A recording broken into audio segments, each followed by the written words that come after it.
अमेरिकेचे राष्ट्राध्यक्ष Donald Trump यांनी इराणला पुन्हा एकदा इशारा दिला। जर इराणनं होर्मुझच्या सामुद्रधुनीतून जाणाऱ्या तेलाच्या वाहतुकीत अडथळा आणला तर 20 पट जास्त विध्वंसक हल्ला करणार असं ट्रम्प म्हणालेत। तेल संकट गडद होताच अमेरिकेचा भडका। इराणवर 20 पट जास्त विध्वंसक हल्ला करणार।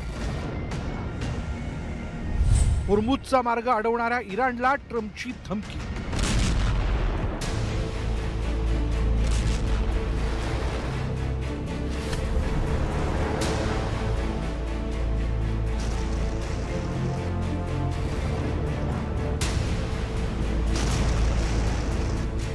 अमेरिका, इस्रायल आणि इराणमधील युद्धाच्या 11व्या दिवशी दोन्ही बाजूने जोरदार हल्ले सुरूच आहेत। इराणनं होर्मुझ सामुद्रधुनीचा मार्ग रोखून धरलाय। 1 लिटर तेलही बाहेर जाऊ देणार नाही असा इशारा इराणनं दिलाय। त्यावर अमेरिकेचे अध्यक्ष डोनाल्ड ट्रम्प यांनी इराणला उद्ध्वस्त करण्याची धमकी दिली आहे। इराणनं जर होर्मुझच्या सामुद्रधुनीचा मार्ग रोखला तर अमेरिका 20 पट जास्त विध्वंसक हल्ले करेल असा इशारा ट्रम्प यांनी दिला। ट्रम्प काय म्हणालेत पाहूया। इराणनं होर्मुझच्या सामुद्रधुनीत होणारा तेल पुरवठा रोखण्याचा प्रयत्न केला, त्यात अडथळा आणण्याचा प्रयत्न केला तर अमेरिका जोरदार कारवाई करेल। इराणवरील हल्ले 20 पट जास्त विध्वंसक होतील। इतकंच नाही तर इराणच्या अशा ठिकाणांना आम्ही लक्ष करू की इराणला यातून सावरणं कठीण जाईल। एक देश म्हणून इराण उद्ध्वस्त होईल।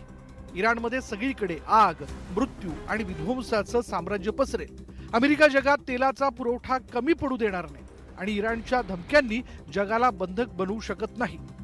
कोणत्याही परिस्थितीत अमेरिका तेलाचा हा मार्ग सुरक्षित ठेवेल। मी प्रार्थना करतो आणि आशा करतो की अशी वेळ येऊ नये। ज्यावेळेला डोनाल्ड ट्रम्प म्हणतात की आम्ही 20 पटीने हल्ले जास्त करू, तर याचा अर्थ त्यांचा असा आहे की आता त्यांचा हल्ला केवळ लष्करी तळावरतीच नाही, परंतु ज्या इराणच्या ज्या पायाभूत सुविधा आहे, म्हणजे तेल कारखाने आहेत, तेल डेपो आहेत, अणु केंद्र आहेत, ऊर्जा करणारे स्रोत आहेत, याच्याशिवाय पाणी, समुद्रातनं पाणी शुद्ध करणारे स्रोत आहेत, या सगळ्यांवरती हल्ले करू। तर हे म्हणजे एक विधान जे इराणला धमकी देत आहे।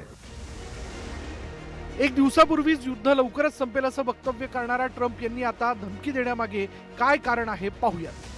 त्याचं झालं असं की इराणनं होर्मुझ सामुद्रधुनीचा मार्ग रोखून धरलाय। इथून तेलाची जहाजं जाऊ देणार नाही असा इशारा इराणनं दिला। होर्मुझमधून तेलाची वाहतूक करायची असेल तर इराणकडून एक मुख्य अट ठेवण्यात आली आहे। इराणची अट काय त्यावर एक नजर टाकूया।